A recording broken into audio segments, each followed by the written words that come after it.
You're all ready to go? Okay. So is it Okay. visible to everybody now? Yes. Take it away. Great, great. Okay. And I have my timer too? Yep. Okay. Thank you. Okay, welcome everybody. I am Hadeer Fikry, English instructor and NIL TESOL presenter. Thank you for having some time to listen to me, and I hope that I can be inspiring and give you some tips and techniques how to overcome the challenge of online teaching and how to motivate learners, because we understand that this virtual classroom shift came out of sudden to everybody. To some degree, some of us were not ready enough or well prepared, but since in the foreseeable future, this is the way it goes. Let's share some experience, let's share some tips and techniques that might help overcome the challenge and enjoy the online teaching. So first, I want you to tell me what would you feel if you see these stone faces. It's maybe shocking, but the point is that we need to understand that all we have in front of our students is using our faces, face expression and face language, since we are meeting them only through the screen. The point is, I know it's challenging, and some of our teachers did not overcome the fear of working online yet. But all we have to do is to use our face expressions and to use them well in front of our students. This is the way we initiate our lesson. Facing them will introduce them to the class in a more confident way. So we need to know how to use our face expressions and the magic key, smile, of course, so they can feel zero weirdness in the virtual classroom. Okay, we all know that after COVID-19 consequences, everything went to the global shift out of sudden. Most of us were not confident enough to understand and the whole matter, and also it was surprising for some of us. Most of them hoped that after a while the face-to-face classes will come back again in use. But what if it doesn't happen? What if it goes that way for God knows how long? We need to know how to adapt and acquaint our teaching skills to meet or face the challenge that we have nowadays. So let's understand that there are, of course, differences between the face-to-face classes and the online teaching classes. How can we adapt this? Let's share it together. So in both teaching ways, we need to adapt or acquaint our skills to meet the individual skills of our students. This is vital. It's crucial to cater to the students' needs and understand them first. So how can we use our skills? Let's talk about the communication skills first and how it differs from face-to-face to online, because this is the way it goes and this is the way we as teachers need to adapt in the coming few years. Of course, it's a challenge for both parents and students as well as teachers. But actually, hopefully, these techniques will help us improve our teaching skills, and methodology can help us too to introduce our virtual classes in the most possible and effective way. In online teaching, of course, we understand that our students feel that they miss the intimacy of real life classrooms. They feel the interaction, the natural way to interact with each other and to interact with the teacher. So by developing our range of communication skills, that will make them not feel this lack of natural interaction. Well, the first key we need to talk about is how to develop the rapport between us as teachers and the students, and between the students with each other, so they can cut the long story short and feel that we are filling the gap that they feel because of the online teaching and because they cannot feel the intimacy of meeting their colleagues and their teacher in a face-to-face class. We still can do some techniques to help them enjoy the virtual classroom, and we can also change these challenges that we face in the face-to-face classes into a privilege in the online class. So let's know how, but I want you to be somehow patient because I may talk a lot. In the face-to-face teaching, this was how it used to be. Of course, we use the intonation, different voice, different body language, gestures, which enabled us to get into our students easily. And it helped our students to interact and demonstrate their confidence in the classroom easily. So we can help enjoy and engage them in the classroom. But if we can use the face language instead of the body language, this is challenging for some teachers. Voice intonation and different tone can help, but actually some of our teachers still fear the online interaction.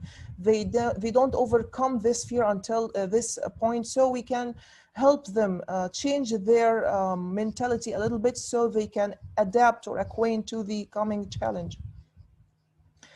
The first key is how to develop the rapport online. Developing rapport, of course, is crucial in face-to-face classrooms, but how can we do it in a distance? So first, you need to make something like needs analysis, including the how to understand your students and how to understand their needs and their goals and why are they going to introduce themselves to your class in a confident way. So of course it differs according to their age and their levels, but you need to understand that the more close you are to your students, the more effective your planning is going to be and the more close they feel to you. So this will enable you to get easily to their understanding and to their feelings, so they can interact by heart and soul even in your class, and they feel that you are creating like a learning bubble, a world of their own. They like to do something meaningful and understandable, and they like to enjoy attending your session without any feeling of boredom. So your key to develop this is to understand their needs first. This can help you plan better and let them understand and get engaged better. Of course, you need to know their goals while planning for your class, because some of them wants to study language just because they want to pass the exam and satisfy their parents. It's still a goal to be considered, but some of them love to learn language. Some of them enjoy expressing themselves in a different language, a second language, I mean. So understanding their goals, like I want to be a pilot, so I need to learn more than one language. I need to be an English teacher, hopefully. So they love learning English by nature. This, of course, will help you plan a better lesson so you can meet their goals and help them develop their language. Other way, some people would like to say, no, it's just for passing the exam. My parents want me to be fluent, and that's it. It's still a goal to be considered, but of course, the understanding this will help you get into their theory and how do they want to develop their language. And of course, introducing them to well-planned or well-designed activities will help them develop the goal of learning language, whatever and wherever they want to learn for. We know that some of our students are still too shy to ask for help, especially the young ones. So let's learn how to get closer to their perception of how strong or how weak are they individually, of course, in each of the language skills, because some of them need help, but they don't know how to share this need. So when you get closer to their perception of, or do really understand that there is a part needs to improve in their language, how weak or how strong are they in reading and writing, in receptive skills, or how to develop them. This will help you give them like a push to understand that yes, you need some more confident. Yes, you need to improve this area, and I will help you how.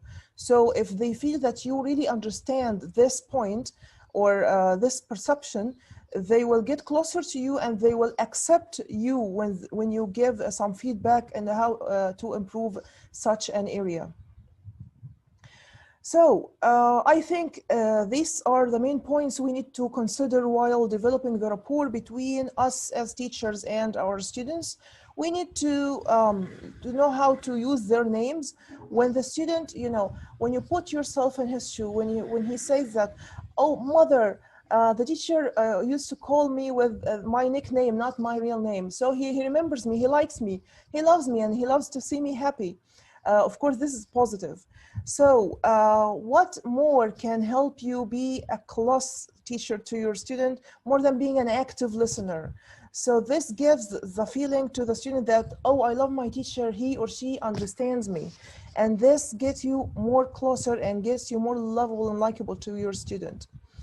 Of course, by asking mutual questions and let them ask questions, you need to understand their mentalities and how does it go with their perception to your class, and how likable are they to attend your class. Showing sympathy, showing empathy, of course, goes well when it comes to strengthen the bond between the students with each other and between them and you. Individually, they feel that you feel you can share, and sharing is caring. You share their feelings, and you share their even special moments.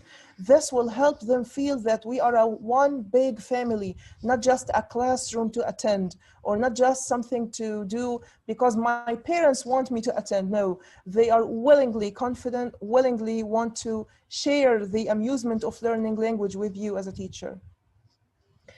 When it comes to, Well, guess what? yeah, It's over 10 minutes. well, I'm so happy to be with you anyway.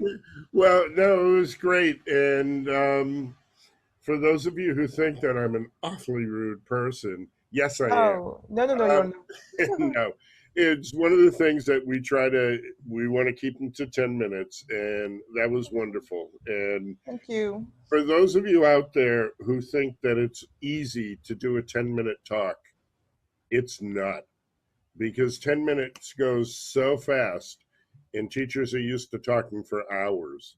Yeah. So, Hadeer, thank you so much for doing this. And, I hope to have you back in the future and do some more talks. Of course, I'm willing. Okay. Thank you for the opportunity. Thank you.